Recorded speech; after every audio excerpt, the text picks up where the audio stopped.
Greetings, comrades, and welcome to the Eastern Border. Today we have a happy show for you. Well, I want to start with having a glass of champagne with Evita here. Hello, Evita. Hi.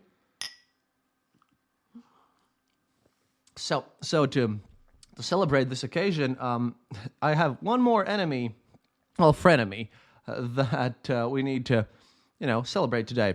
And I'll start by reading two posts from Igor Girkin's page because you see today, in funnily enough, in Moscow State Court, in the room 404, no less.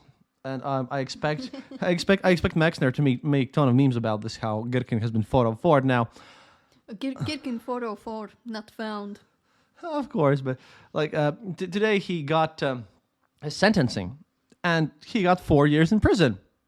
So, but I'll just read the two posts from his supporters page, which are quotes from other sources there.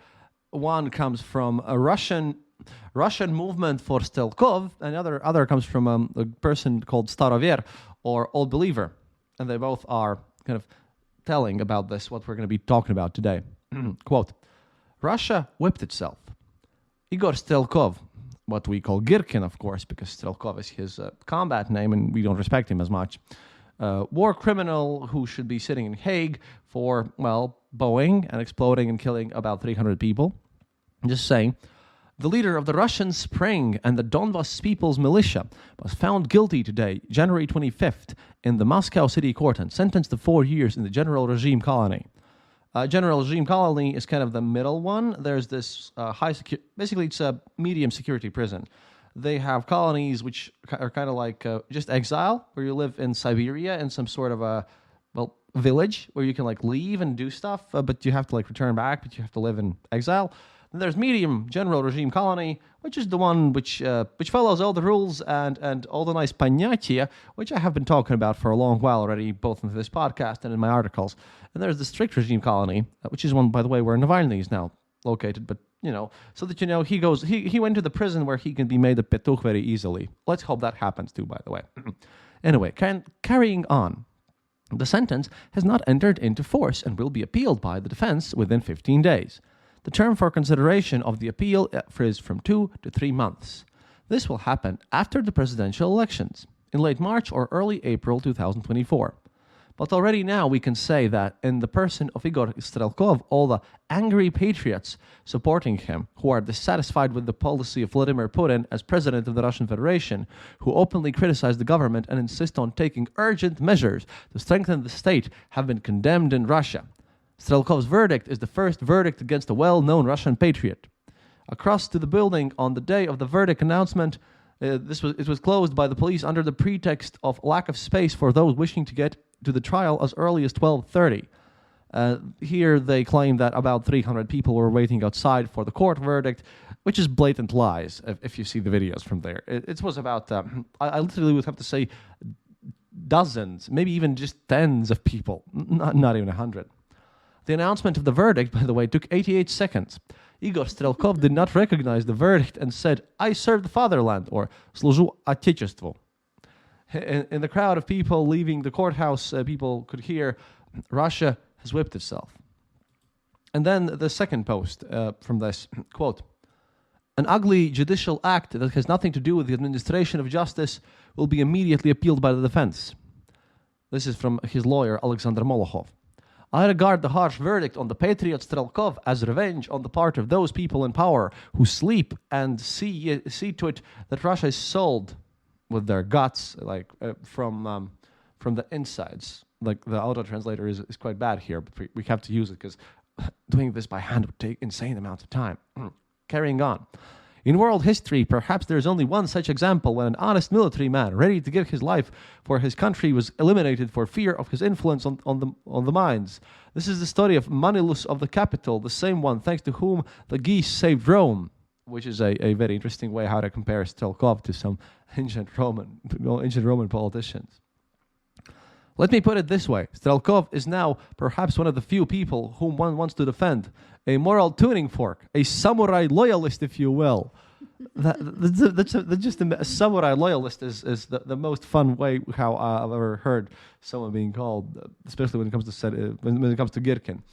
In connection with today's events, we recall the immortal poem by Prigov, by D.A. Prigov, quote, and this is translated automatically, so it's not by a real poet, so you'll just have to forgive me here. Water flows out of the tap, clean, transparent, and thick, and other qualities of more than 100. What follows from this? It follows you have to live, and make sunrises of chins, stitsa. What is that thing? Stitsa.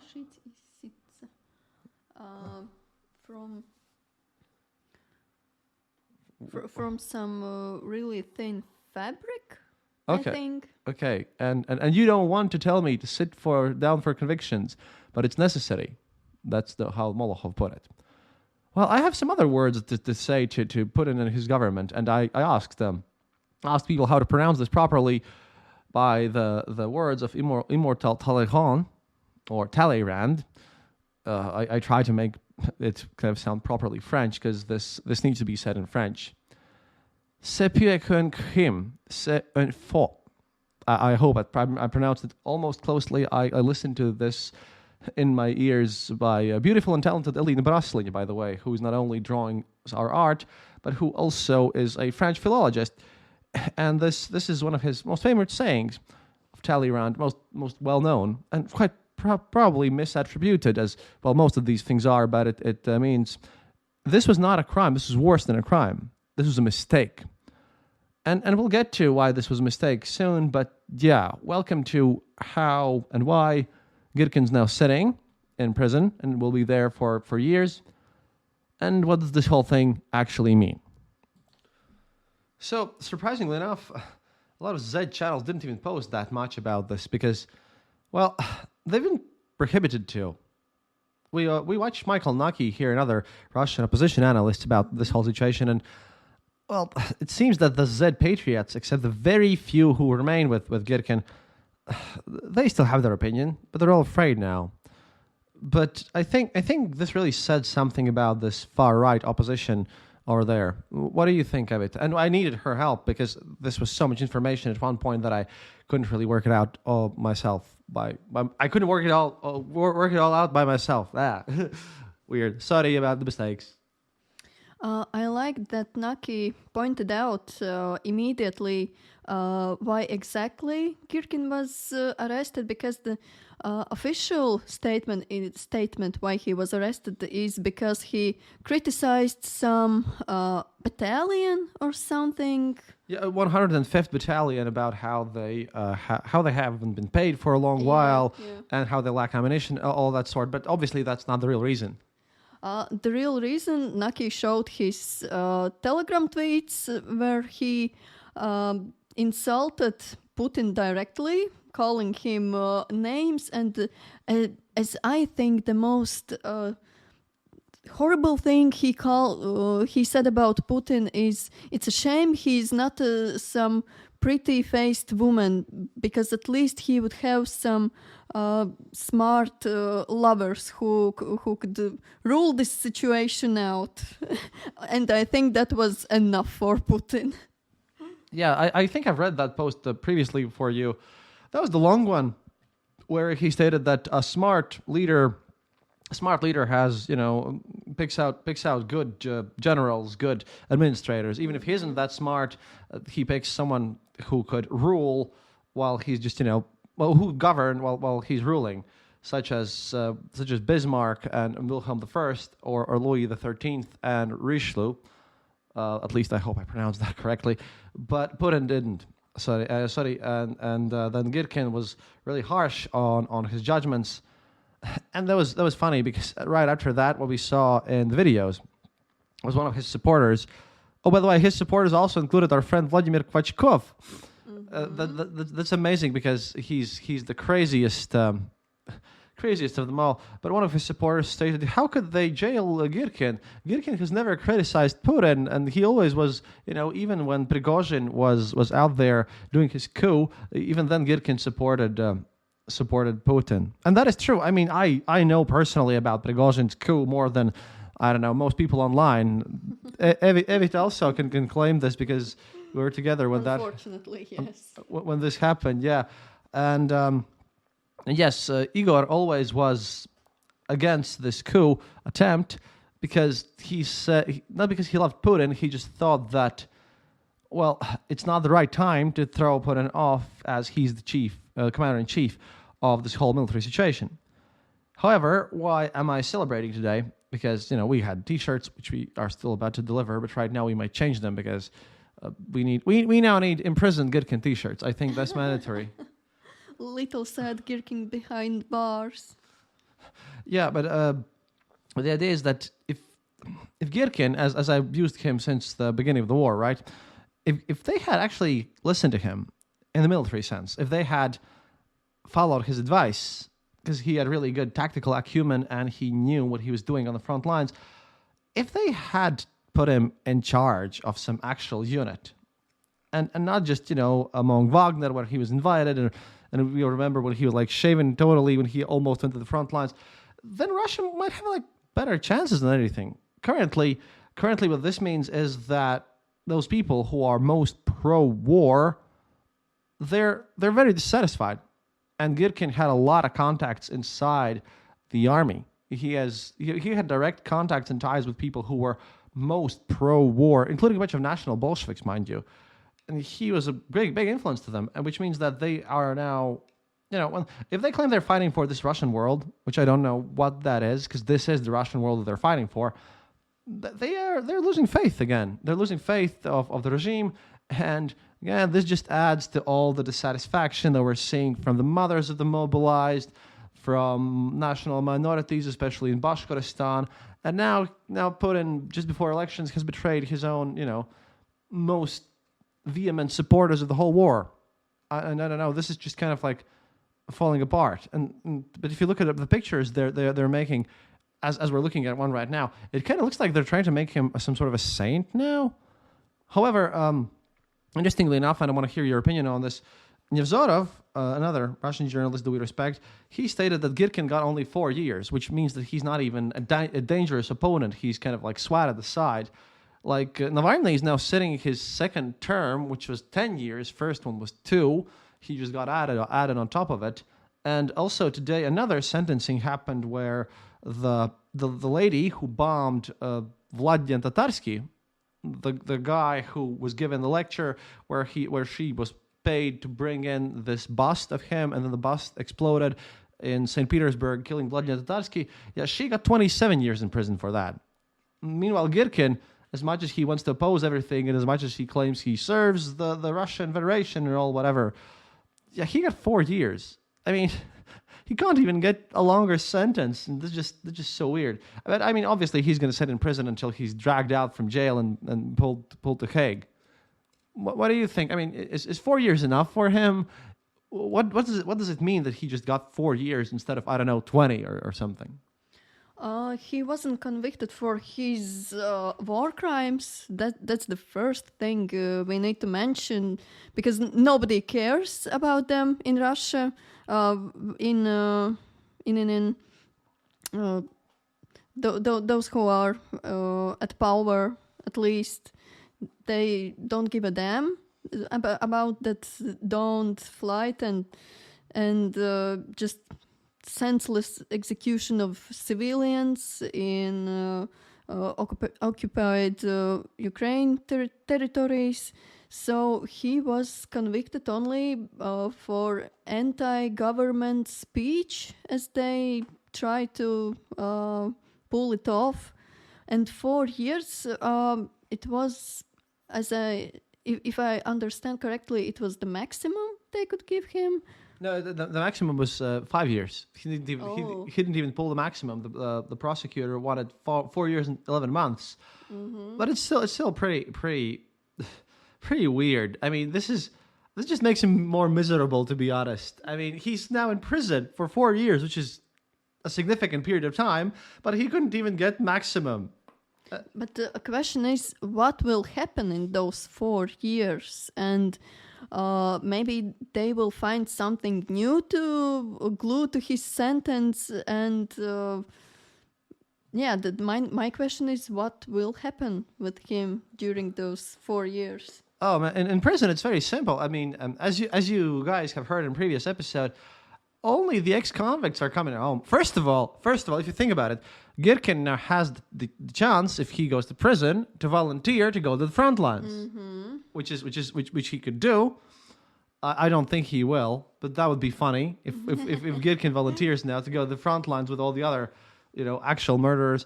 And secondly, well, as he's not in a harsh prison, he's in a common prison. What are the odds of someone just shanking him with a shiv or something like that? I think that's also quite a realistic option. If Putin wants him gone, he can easily pay someone to do it. Absolutely, because in some other prisons he maybe he maybe would be isolated and so on, and he only maybe could be served tea, but now. We can only hope he will be served some shank. Well, he's one thing's for sure. He's going to be a bit away from open windows for a while. So that's, in a way, that's how he wins this whole situation. At least he won't get cold. Oh no, he could get cold really easily because those prisons are. If you remember, they turned off the heating so that people would join in more, which means that there's a high chance that again. If we will see Girkin on the front lines because he has volunteered from one of these corps, I will make a standing applause because that would be so him. But I like to end this from Murs. There's a post from Murs, who used to be a friend of Girkin, but until then they in like 2021 or something did not split something. They started disagreeing with each other for a while, and there's something that really shows what he meant and what's the attitude towards everything. Without Strelkov, the Donbas uprising would most likely not have been possible. Forced Ukrainization would have awaited Novorossiya. Without a doubt, he started what is now being raised on the banners of the Kremlin, which has forgotten the man who was at the forefront. And then this Murs comments, because this was a quote. No, Andrei, this is precisely the story of the fact that those who were in the forefront have by no means been forgotten there. In place of all those who were really engaged in repelling the enemy, and not, say, trading anthracite with the enemy, the necessary, absolutely manageable people with flexible backs and moderately rough tongues have already been appointed. And there he continues a lot. But the basic idea is that a lot of these people now think, which I find really funny, is that liberal Russia has won. It's the liberal plot. A lot of people blame Americans and people who want to kind of make peace deals with Ukraine, and that this is a betrayal of Russia and the Russian world. But the question is, I still don't get it, Evita. What is this Russian world? How at this point, maybe I have this slim hope. Maybe they will understand that this is the Russian world that they're fighting for, and there is no other Russian world out there that is shiny and bright and where Tsar Nikolai is still alive and giving orders from above or something. I don't think they know themselves what Russian world is at this point. It's some utopia they painted in their minds, and the Russian world is freezing infrastructure from Soviet times and just dying in a ditch in Ukraine because you were not rotated from the beginning of the war. That's the Russian world. Yeah, and I think this also makes my claim that Russia is going to collapse way stronger, because one thing that Girkin predicted is the fact that if he had said before, is that if he's sent to the front lines, that means that Putin's ready to fight until the end. If he's going to get imprisoned, then they're going to be working out some deal to save the elite's skins and their money. Because this guy Girkin, he's one of these ideological guys. He didn't care about this because of the money. He was a true believer, and as we all know, Russia doesn't need true believers in literally anything. And in my opinion, Girkin was one of those forces who could maybe, in case of some sort of internal catastrophe, which is bound to come, since we have also seen people from Chechnya doing whatever they want, ignoring the laws, and Wagner Group literally just marching on Moscow, and the elites not giving a damn about it. Girkin was one of those people who could organize a real force. They even had their Congress, which we watched live. It was like 3 hours commenting on this on Discord. Those things are going to happen again. Well, commenting on Discord, that is, so you should join up. But he was one of those people who actually maybe tried to keep Russia together and do some sort of an ultra-right coup over there. And now there's going to be no one who's going to take the lead. So right now, this is a step, which is why I call it a mistake. This is a step towards Russia's loss, a major one that hits the people who are motivated the most to fight on.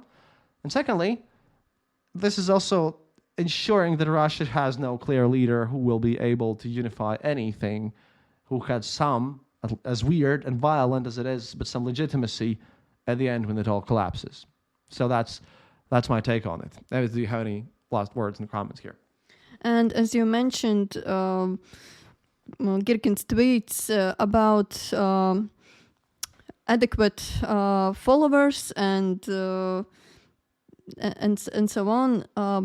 I think he was thinking about himself, and he was surprised that he was not chosen as a leader or as a general or something, because, well, he had a right to it, but Russia decided to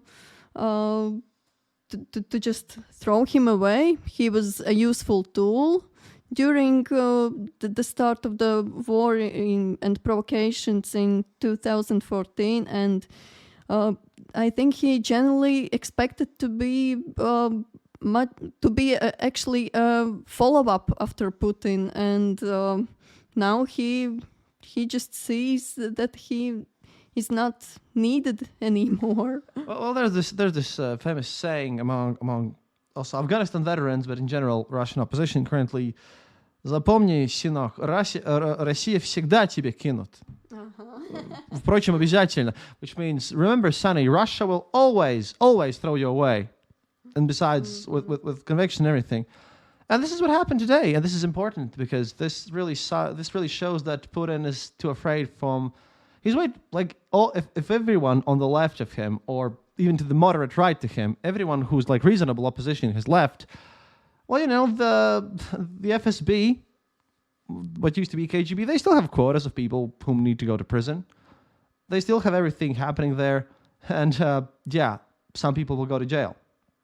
And to finish this one up, another sad reminder from today was, well, they're now also thinking about making sure that the candidate, what was it, not Novichok, but Nadezhny, well, that guy, Nadezhny, sorry, Freudian slip here, Nadezhny, who has like campaign offices flooded with, because that's the only legitimate way how to sign yourself in protest against the war.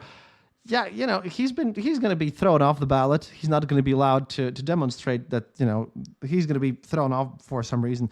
But the worst part, the saddest part is what's happening in Russia now is the fact that Putin decided to become a candidate in this election, not from some sort of a party, but like from the people, basically. And as he's not put as a candidate of any party, he's supposed to gather signatures for himself. And the thing is, if there are lines on this Nadezhdin's offices where he gathers these signatures to be a candidate for presidency, then in contrast, if you look at Putin's posts, they look miserable. Like a lone person standing out there in a mall, and no one's coming on, and no one's like the Russian people might not be going out there actively protesting, like even just a couple of, maybe 100 less, like 80 or something, come to support Girkin, but they're not turning out for Putin either. Like it looks sad and miserable currently for Putin and his actual popular support, which is a massive fail of his PR, because currently, well, they are going to cheat. And this is going to look very sad and probably going to break stuff down. Anyway, thank you, Evit, for being here for this episode. Thank you for helping. I wanted to propose a toast. Okay. In the ending, for a faster crumble of Russia. Oh yeah, I'll drink to that. And as always, remember, happiness is mandatory. And those of you who made this far, thank you for supporting the show on Patreon. Please support us if you can, if you haven't already, on patreon.com/theeasternborder, or you can go to theeasternborder.lv and click the donate button there. We shall be very, very thankful for this. We are getting married soon, and we are also going to the United States in April. We'll be in Texas. So from mid-April to the end of April. So, email us if you want to meet us, contact us. We're always happy to talk. And we always try to be very friendly with all of you. До свидания, товарищи. До свидания.